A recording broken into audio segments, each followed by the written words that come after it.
So obviously everybody's been talking about these things lately. The new 2021 MacBook Pros. This one including the new M1 Max chip. Very popular topic right now. But a good question and raising argument is, how does this thing compare to a custom built PC? Today I'm gonna one-up that actually, and I'm gonna test this MacBook Pro against two custom built PCs. Get ready to trigger the hate comments.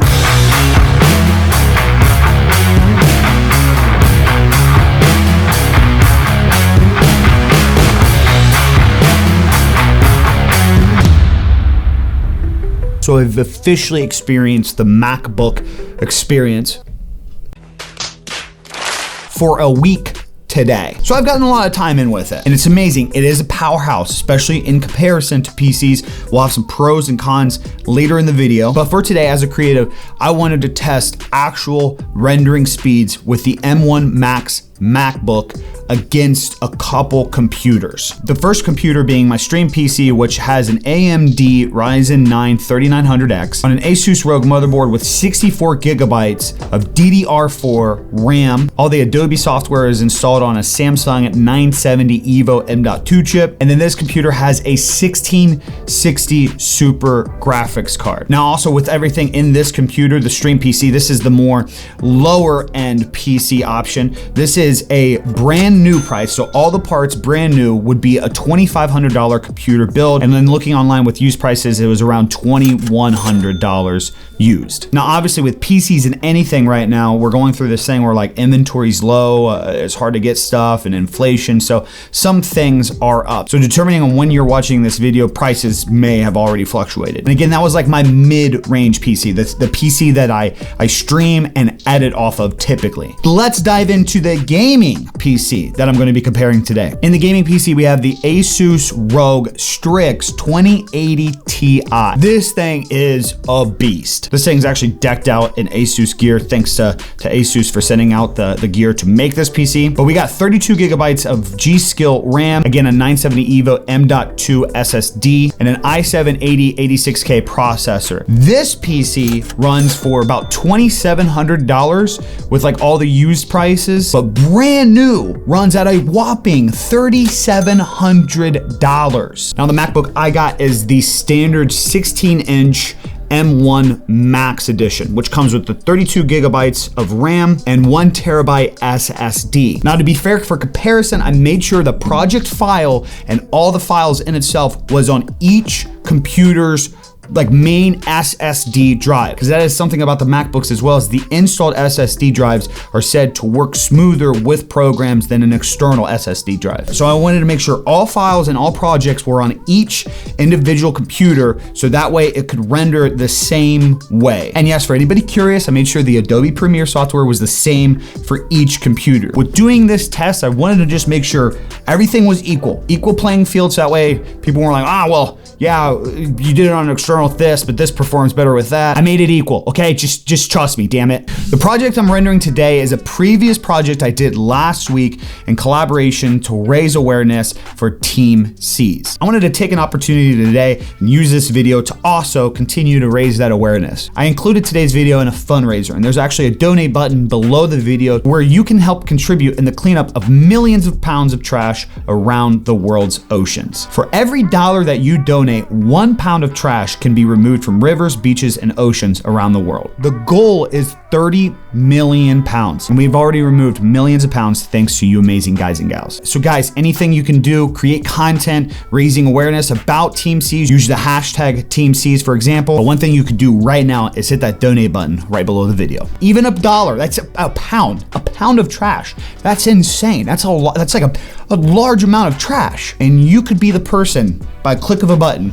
that removes it out of the ocean, so little Nemo can enjoy his time. You know what I mean? Like, come on. Who doesn't want to help Nemo out? You know what I mean? The little guy with the fin already. All right, so let's dive into the rendering test. I'm gonna sync these all up and click start render at the exact same time, have timers up to see when each individual clip gets done rendering. Now take in mind that these are Sony FX3 files. These files are really hard to edit on computers. I use the new Type A, I believe, Sony Tough Card with the highest data rate transfer, so I use the highest video setting on this camera. From what I've been told previously on MacBooks, these files did make it a little bit more challenging to both edit and render. Not as bad as the new Canon cameras, but definitely not as easy as some of the previous cameras that we've seen these last couple of years. But on both my PCs, I've not had problems both editing and rendering these files. But as you can see from here, this MacBook is running just as efficient as the other two. And you'll actually see here that the MacBook finishes out the render 1 second before the 2080 Ti PC. The MacBook finished at 51.2 seconds and the 2080 Ti finished at 52.12 seconds. I know that's just only 1 second, but just hear me out. We'll get more into the dirty deets of that comparison. And then the 16 Super rendered out for 1 minute and 21 seconds, which is still like, I want to point out that's amazing. For a $2,500 PC to render a very high quality 4K video and the less time that the video's length is still amazing. Like, I don't want to take away from that computer, but I did want to test it because it did have more cores of processing and RAM, even though the GPU is the thing that is really helping with the rendering. But I do want to point out in the editing experience, all these devices were equal. All like the editing just fine. No like skips, no stutters, no delay, no lag, just smooth as can be. But to be fairly honest, I was kind of surprised. I thought for the video's sake that the 2080 Ti would out-render this. I do think if it was the new 3000 series, like a 3080, it might have out-rendered this, but I don't have access to that, so I don't know. Call somebody up. Let's get one in here. But either way, it's still insane because you do have to think about the pros and cons, and not to be biased. Like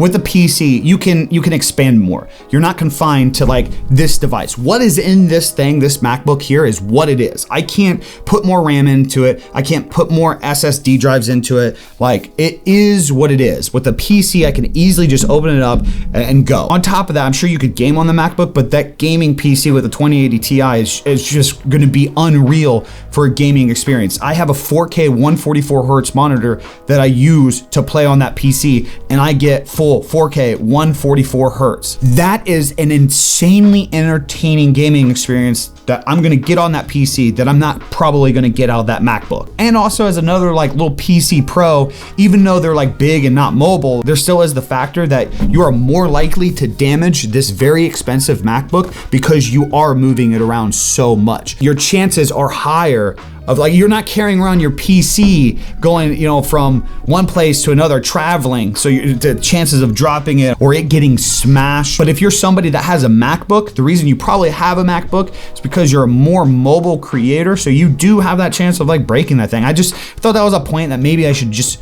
kind of like put on the table. But to the other flip side, to the MacBook defense, MacBooks aren't created for these like high-end gaming streaming experiences. These are created for us. Yes, I said that. These are created for creators. If you get pissy about it, shit off. These things are clearly made to be mobile studios for people that need this hardware and software. The freedom to roam with the MacBook and what I get out of it, like the fact that I can just pick up this MacBook with this insane Retina display, like all those prices I talked about earlier, that doesn't include all the extra cables, mice, keyboards, the monitor in itself. Like, I mean, the monitor that I'm talking about that's stacked with the 2080 Ti is another like $800 monitor. So when it's all said and done, you're looking at the whole entire PC setup is gonna be closer to $5,000 versus this $3,500 laptop that has it all built in here. If I wanted to, I could sell everything else in the studio besides the camera and this and still be able to create all these videos, the stuff that you actually consume from me. I would be able to do that all from here. I'd be able to do it on the go. I could travel the United States I want and not be confined to this setup and still have the highest quality of editing compared to this $5,000 computer setup I have right next to me. That is the point of the MacBook. That is the comparison of that in itself. On top of that, it's super quiet and cooled. And one thing I wanted to point out too, that I like moving to MacBook this last month, I didn't know. And I think this is a huge thing with Apple products that I don't think PC products would ever be able to really do, because like both my computers are custom built. But say in 3 years, something new and amazing comes out from Apple, and it's like, oh, now like it's time to upgrade. I can take this device and I can give it to Apple. They will give me X amount of money off the new device. There's no convenient trade-up program like that when it comes to PC. If you want to like make money off your old gear, you can sell this stuff, but you also have to go through the hassle of like probably dealing with local buyers and selling the stuff, or parting things out and people haggling prices. At the very least, with this MacBook, it's really cool that like after all these years of using something